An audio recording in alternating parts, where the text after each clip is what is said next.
but one man who has attended many a COP summit, and no doubt many more of those to come, is my next guest, Bjorn Lomborg. He's a former Greenpeace activist. He's now president of the Copenhagen Consensus and a visiting fellow at Stanford University's Hoover Institution, and the author of, among other books, The Skeptical Environmentalist, and his new book, False Alarm: How Climate Change Panic Costs Us Trillions, Hurts the Poor, and Fails to Fix the Planet. Very good morning to you, Bjorn Lomborg. Hey, Julia, it's good to be here. I'm so glad to get you on the show. I know my listeners are going to really enjoy listening to what you have to say, because you come from very much an environmentalist perspective. You're an activist for Greenpeace. Over the years, you've been fighting for environmental change, saving the planet for many, many decades. But you were sort of thrown out of the environment movement when you started saying, look, we need to have practical solutions. We need to be looking at innovation. We need to be taking people with us, and we need to be doing stuff that is, well, rather more honest and cost effective than a lot of what is being proposed.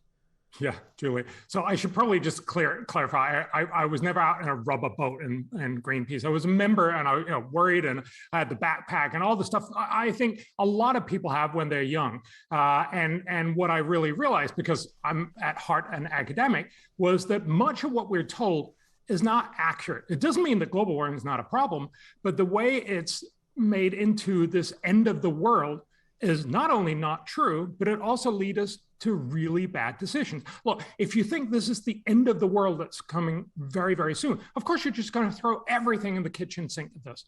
But the reality is global warming is a real problem, but it's one that we need to fix smartly. Otherwise, we will not be able to get the world's leaders, and especially the rest of the world's voters, on board for paying these pretty much exorbitant costs that are being proposed right now. Well, and that's the thing. We've got all these net zero targets, and it was all signed up to in this country under a previous Prime Minister, Theresa May. After 90 minutes, I mean, it's actually inaccurate to say the word debate, because there wasn't really any debate in Parliament. Everyone just went, oh yes, isn't this a good idea?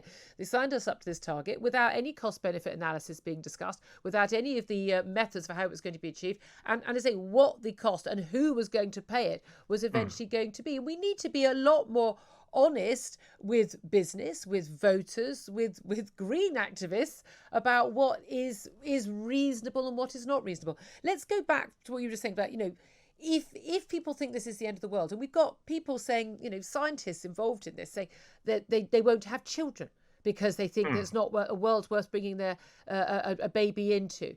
We've got young children, having nightmares. People, the Greta Thunberg's leading people to demonstrate, saying, the end of the world is nigh. We're all going to die. We're all going to drown or burn or whatever it is this week. It does seem to change week by week, depending on the latest weather we've had. But this sort of catastrophization, the crisis that people talk about, tell us what you make of the way it is actually spoken about. So first of all, I totally understand where these kids are coming from. When you talk to young people, they are terrified. And if you look at the news, it's no wonder. So let me just give you a few instances of the actual scientific facts to give you a sense of why this is not the case. So if you look at the number of people that actually die from climate-related disasters, so floods, droughts, storms, wildfires, and extreme temperature, we have good data for that for the last century. In the 1920s, on average, 500,000 people died from these disasters every year. Last decade, this number was down to 18,000 people. This year, it looks likely that it'll end at lower than 7,000 people dying. Look, 7,000 is still a catastrophe, but it's not 500,000. Remember, at the same time, we've quadrupled global population. What this shows you is that while you see a lot of scare stories on TV every night and every day, the actual reality is that we are less and less affected, not because climate is not a problem, but because our resilience that comes from lifting people out of poverty, becoming much, much technically more able and simply more wealthy, that we can handle these problems and handle them ever easier. So it's important to tell kids, you're not going to die. If anything, you're going to die less and less. Now, that doesn't mean global warming is not a problem, but let's get a sense of proportion. The UN Climate Panel, in their 2018 report, the 1.5 degree report, estimated how much would global warming cost if we do nothing about it. And remember, this is not just economic costs, but these are trying to estimate all of the negative and positive impacts from climate change and wrap them up into one number. The answer was that by the end of the century, each one of us will be 2.6% less well off than we otherwise would be. That's a problem. But remember, the UN also expect that each and every person on the planet will be 450% as rich as he or she is today. So instead of being 450% as rich, it'll feel like we're only 434% as rich. Yes, it's a problem. And look, we shouldn't laugh because it's still an issue. But of course, it does tell us that this is not the end of the world. This is not a world where you shouldn't take your kids, you shouldn't get kids. This is not a world where you shouldn't be educating yourself so that you can help fix the many problems that are still here on the planet. But we need to stop this catastrophizing. We need to stop the doomstoryism, and we need to start realizing this is a problem. And like many other problems, we have fixed them in the past, and we know how to fix this one. And this is the doom-mongering is always going alongside this idea that somehow human beings are a problem. Human beings are the virus on the planet. We're a plague on the planet. The planet would be wonderful without us, and that we are the issue. And also this alongside that is this idea that we won't possibly be able to fix this in any way, that we have to stop using fossil fuels, which I'm not a green activist. I absolutely think we need to move towards cleaner fuels, but I have no doubt at all that human ingenuity, technological innovation will lead us that way. What I don't want is us to have huge penalties for people trying to live a normal life in the West, or indeed huge penalties, far worse penalties, for people trying to pull themselves out of poverty in large other parts of the world. I mean, billions of people would love to live the lifestyle that we lead, and we're going to face a much smaller penalty than them if all these measures do go ahead. What do you make of this idea that somehow human beings can't find a solution to this that is a positive solution, rather than a solution that involves in some ways almost punishing people for having lived through the Industrial Revolution? Yeah, look, obviously this is the future. It could be that this time mankind just couldn't find a solution, but it would kind of be the first time.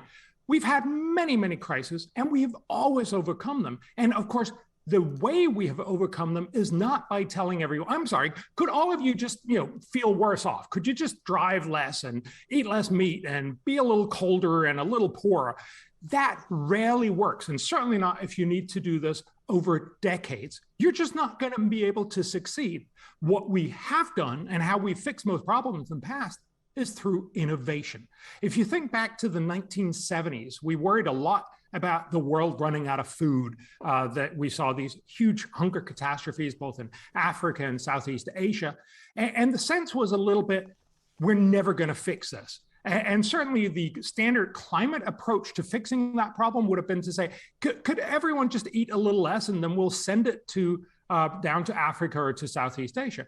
Of course, that wouldn't actually solve the problem. What did solve the problem was the Green Revolution. We managed to make yields dramatically increase because we got much better seeds. This was basically a scientific breakthrough that managed to deliver much more food on every hectare.